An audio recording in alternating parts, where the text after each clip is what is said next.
Magdi, something that's I've just been coming up and I've been kind of musing over is Nisargadatta, of course, he suggests that we abide in the I am. And I don't know, maybe it's just an ego response to that, but isn't there kind of an inherent trap therein? Like, aren't we like to some degree desiring something to happen to shift into like an enlightened state? Mm. Um, and I guess isn't it natural for the ego to kind of grab onto this and just try to make it part of our story? Mm. Yeah. Well, I mean, the ego is a grabber. It'll grab anything. It'll grab at anything and grabs at the taste of ice cream. It grabs at sex. It grabs at various images of oneself. Um, yeah, that's something to look at, Phil. Definitely. How am I uh, receiving that, Nisargadatta's invitation to abide as the I am? Yeah. So what is it that's abiding as I am, as the I am, and what is it that I want uh, in abiding as the I am? First, it's important to sort of point that uh, being, meaning awareness, is because being and awareness are one. The Sat is being, and awareness is Chit, Sat Chit Ananda. They're they're always on board. I mean, we never experience not being. You know what I mean? We never experience not being aware. Are you on board with that? Yes. Yeah. Right, right. Hmm. So, so the I am, meaning being and being aware, it's always on board. But what happens in our dualistic way of being, our conditioning, uh, we're not, our attention isn't on awareness itself or being itself. It's on the me story. There's like a me character, a doer, a subject, a personal subject, a limited subject, an identification, identity. So most of our thoughts and our feelings are about, how am I doing? Am I getting better? Am I improving? Am I getting it? Am I understanding? Am I reaching something? So yeah, that's the, the identification at work. So Nisargadatta says, focus on I am, then the mind goes, I mean, the conditioned mind goes, oh yeah, if I focus in the I am, I'll get it. I will become enlightened. I will become like Nisargadatta, and I have to do it really good, and I have to work hard at it, whatever. So there is, they refer to, viveka, the discrimination between uh, engaging in a certain activity out of love, impersonal love, and engaging in an activity out of an interest in a personal gain or a personal, attaining a personal state. You know what I mean? So that's for you to see that. S- your question, I mean, is very general. It's like saying, well, isn't there a danger in hearing the Sagrada and turning it into like a personal goal? So, as a general question, the answer is yes. But my question to you is, how are you? What is your relationship? with that invitation from Nisargadatta. Mhm. I think, well, I kind of, when I was just kind of considering it, um, I kind of got a vision that came to mind uh, that, and that the invitation the Nisargadatta gave us to abide in the I am on a consistent basis is kind of like perhaps wearing down the ego. It's like a stream constantly flowing against the stone will eventually wear it down until it just becomes part of the stream. I don't know, maybe that's just a fanciful vision, but this is what kind of came to me. Yeah, I like that metaphor. Yeah. Yeah, yeah. I like the metaphor. It's nice. Yeah, I mean, it's like you have the sky and you have some clouds in the sky, and Sarada is saying, be aware of the sky. Of course, I mean, when you look up at the sky, you also see the clouds, but the invitation is notice not just the clouds, but notice the space within which the clouds are appearing. Notice the I am. Notice, uh, yeah, and in time when you look up, you feel the sky. You even without looking up, you sort of sense the space of the sky. Uh, so the I am is impersonal. It's just this awareness right now. It's effortless. It's not something that you do. Right. It's something that you notice. You notice, oh, awareness is noticing itself as I am not separate from this awareness. This awareness is not like something out there somewhere, and I'm looking at it from my bedroom. This awareness is not separate from my being. From so it's like yeah, sort of a little shift, you know, from the object to the subject in a way, as a way of speaking. It's like a shift from constantly looking at thoughts and looking at sensations and being fascinated with the thoughts and the sensations to towards noticing the space, the space itself, awareness noticing itself. Uh, yeah, and I like your metaphor. It's like the more we come to this place of awareness, like satsang. I mean, in a way, these meetings are also an opportunity for us to also just sort of sink into presence, sink into awareness. And the more we do that, the more we soak into this impersonal peace and this impersonal, uh, effortless awareness, and the more it sort of, uh, let's say, comes into the foreground, you know. Uh, and yeah, I like your metaphor about like as the ocean comes onto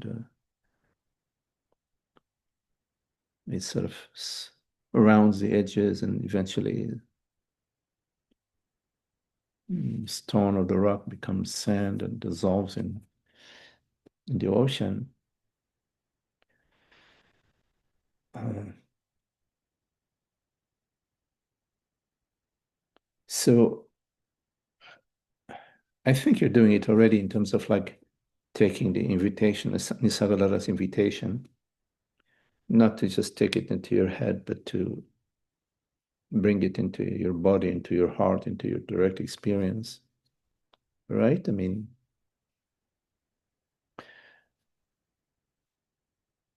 mm, then like you're really uh, taking Nisargadatta's invitation into your being, your, into your direct experience of being,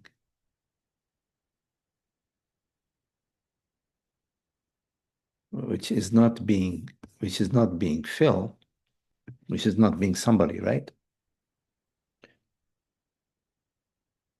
Hmm. Yeah.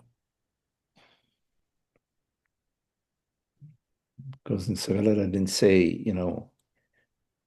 abide in the I am Phil. Mhm.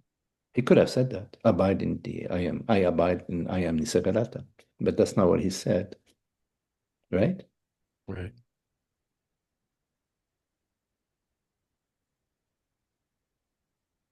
But it's a good question. Who is abiding into the I am?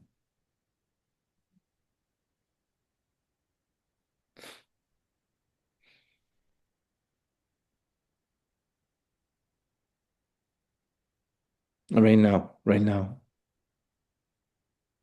go to the experience of being.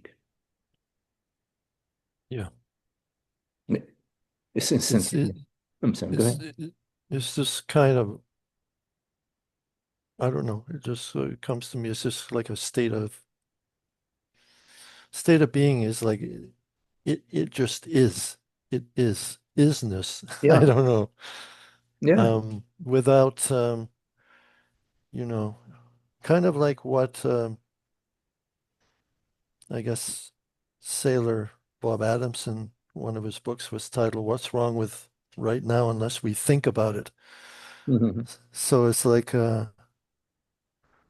but then the thinking process is usually always present. I guess it's just not identifying with it. Just uh, I don't know.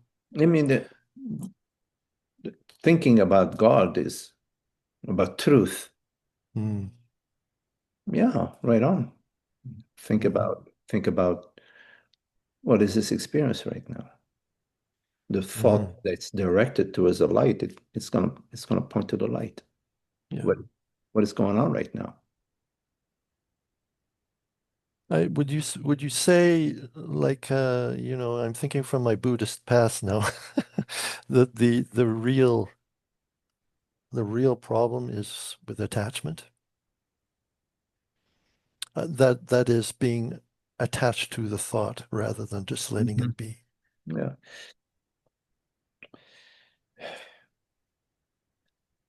Eh, there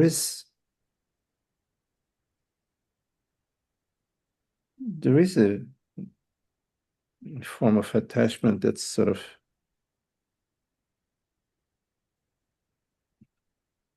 biological or genetic, or I mean, baby immediately needs to go to mom's breast and be held, feel embraced, feel the love, feel the nourishment, that it's welcomed.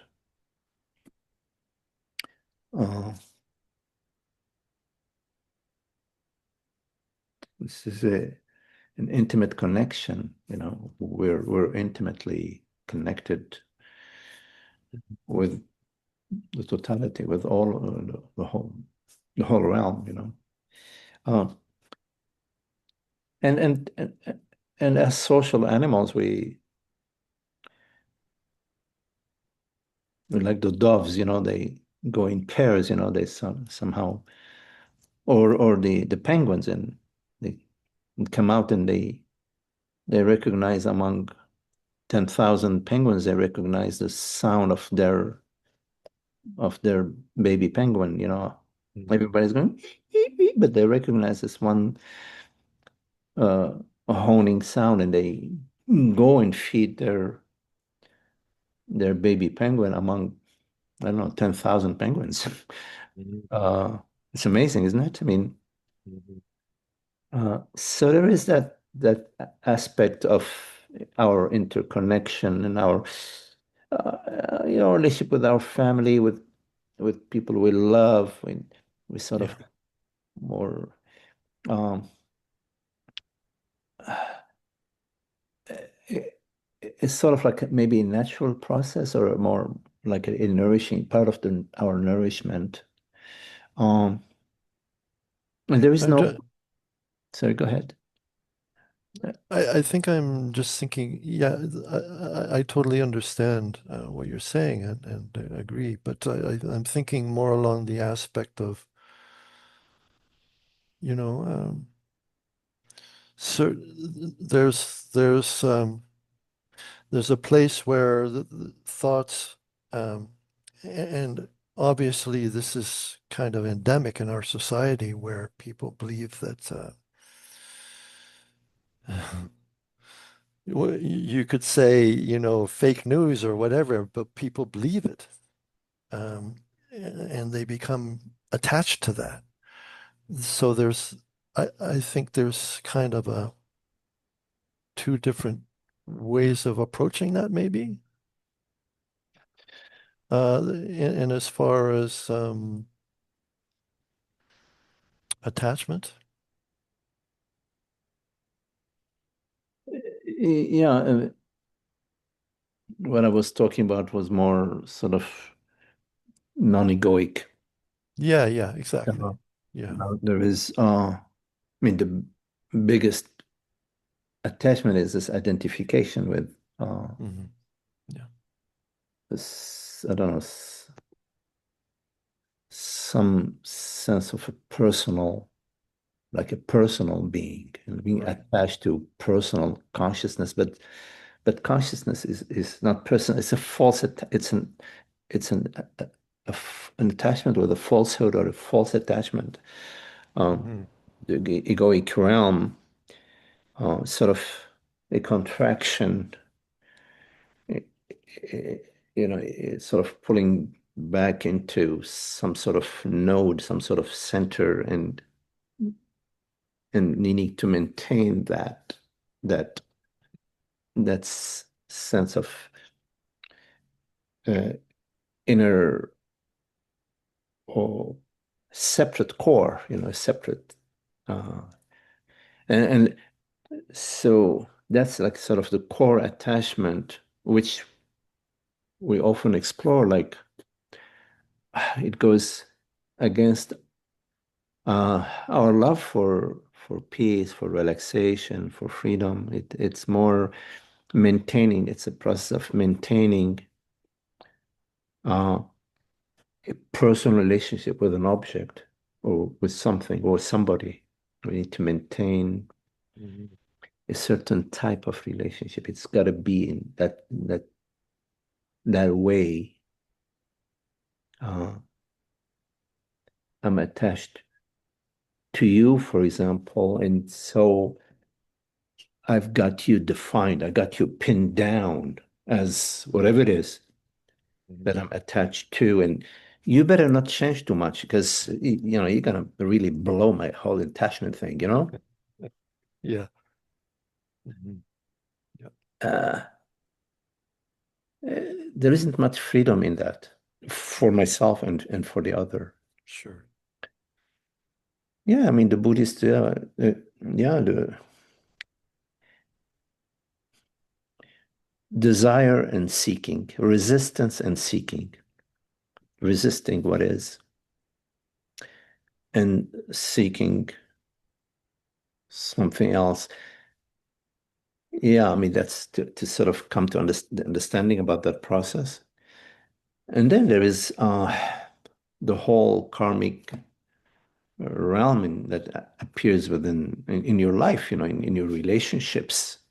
There is the old karma, the old tendencies, the fears, the contractions, the disappointments that appear to you, even though you have the understanding about freedom and letting go. There's still that process that's still sort of um, not fully not fully released, not fully dissolved, that may appear in your life. So there is the invitation to uh, how do we meet that? How do we, uh, of course, like the tendency is to bypass it spiritually or to play the game of, oh, I'm mad, you really pissed me off. You're the blaming and the avoiding and Mhm. uh, justifying, etc. All these.